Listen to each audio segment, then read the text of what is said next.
Ya udah saya mau beli es. ya udah beli es Bohong. udah ya Cepetan. ibu. Astagfirullah, Gua dari Pandeglang ke sini. lah ibu kan udah kesini berkali-kali, saya udah selalu Kan kasih. jauh ke sini mah jauh. Ya ini mah keseringan namanya. Ini kenapa kesini lagi? Kenapa kesini lagi? 30.000, 20.000. Ya iya itu gue bersyukur orang-orang mah ada yang kagak dikasih. RT nih. Gue juga nggak lama. Ya udah saya panggilin RT ya. Itu siapa sih?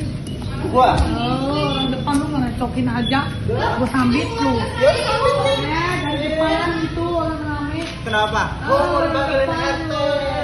Mau dipanggilin RT. Lewat ini sebelah sini. Jadi ini dari itu nembus ke belakang rumah. Berarti langsung masuk ke area market ya sebenarnya. Area apa ya? Pencucian baju, area belakang lah, area jemur segala macam. Itu ada pintu untuk ke dalam. Jadi ngeri juga ya sebenarnya. Nah, Yuk. ya. Mbak ceritain dong Mbak kemarin kejadiannya gimana sih yang pengemis apa malaikat itu mengaku-ngaku malaikat seperti apa? Iya, jadi kemarin itu sekitar pukul jam 4 sore ya, kurang lebih aku nggak ngajam, tapi sekitar jam segitu. Itu datang assalamualaikum berkali-kali. Kebetulan aku juga lagi belajar kan, terus aku biasanya emang nggak pernah turun kalau misalnya ada tamu, karena kan biasanya orang tua yang bukain pintu. Tapi kebetulan ini dia assalamualaikum berkali-kali sampai teriak-teriak. Jadi ya udah aku turun, terus Bunda kebetulan ada di kamar lagi tidur. Terus aku bilang Bunda ada tamu. Terus kata Bunda siapa? Diintip dulu lah. Emang biasanya kalau ada tamu diintip dulu lah dari jendela. Terus pas udah diintip, ternyata orang yang sama kebetulan sudah kesini berkali-kali. Terus setelah itu Bunda bilang ini yang biasa, kalau misalnya Bunda yang keluar pasti bakal minta terus. Akhirnya ya udah aku yang menghadapi dia kan. Terus setelah itu pas aku keluar, aku bawa uang, terus aku tanya kenapa ibu, cari siapa. Tapi sebelumnya itu emang aku udah ketemu sama beliau, aku udah pernah menghadapi beliau lah. Posisi juga waktu itu aku cuma lagi berduaan di rumah sama kakakku yang perempuan. Jadi sebenarnya aku tahu dia tuh kesini untuk apa, cuman ya basa-basi lah aku tanya dulu, ya ibu cari siapa. Terus beliau bilang,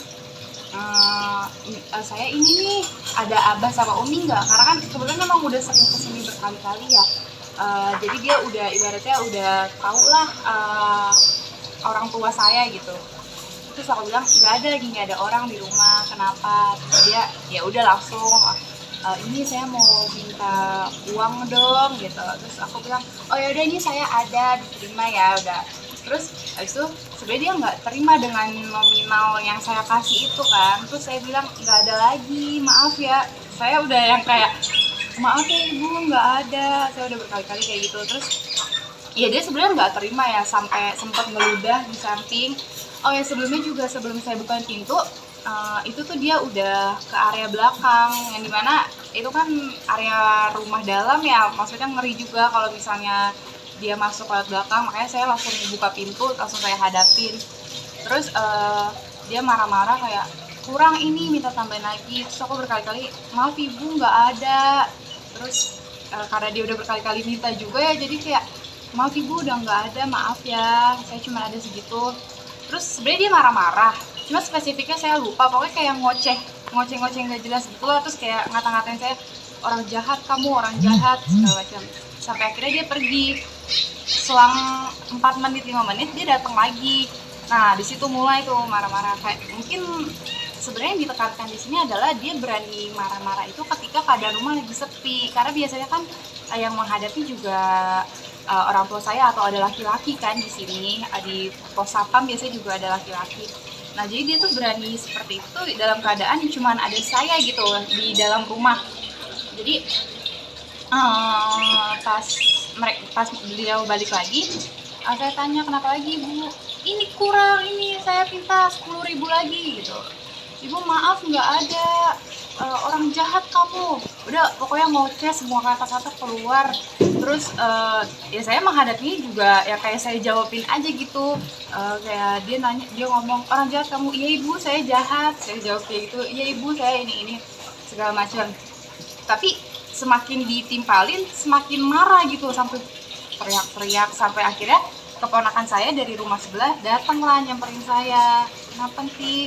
Anti, maksudnya tante, ini minta uang. Terus keponakan saya kan saya bukain pintu dong untuk masuk. Nah beliau juga maksa untuk masuk sampai nunjuk-nunjuk dapur. Dari beliau tuh kayak apa sih, dari jendela tuh kayak natepin isi rumah gitu loh, kayak itu saya mau masuk ke situ, itu aja orang jahat boleh masuk. Orang jahat tuh maksudnya keponakan saya, itu orang jahat aja boleh masuk. Saya jawab, itu adik saya ibu, masa adik saya nggak boleh masuk?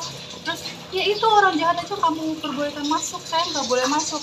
Ya saya ngadepinnya juga kayak sama aja kayak awal, ya nggak bisa ibu kan bukan keluarga di rumah ini segala macam. Terus sampai akhirnya dia juga ikut ngebentak keponakan saya. Terus keponakan saya ya sudah inisiatif untuk ngevideoin. Terus dia sebenarnya sempat takut pas di videoin, dia ngomong foto-foto lu, siapa lu gitu lah segala macam. Terus abis itu ya udah, karena saya merasa itu cukup lama ya berlangsungnya, saya ngadepin sendiri ada sekitar 20 sampai 30 menit itu saya hadapin sendiri. Sampai akhirnya saya bilang saya laporin Pak RT ya. Itu sebenarnya dia nggak takut saya bilang laporin RT. Terus dia ngomong tetap maksa minta ditambahin. Terus saya bilang saya laporin RT ya ibu, udah ibu saya nggak ada segala macam. Karena udah merasa nggak bisa ngadepinnya, saya nyuruh lah keponakan saya coba panggil cowok. Akhirnya mereka ke depan buat manggil bantuan lah gitu, mungkin aja kan takut gitu kalau sama cowok. Terus sampai akhirnya keponakan saya manggil si saudara saya juga. Jangan lupa subscribe ya.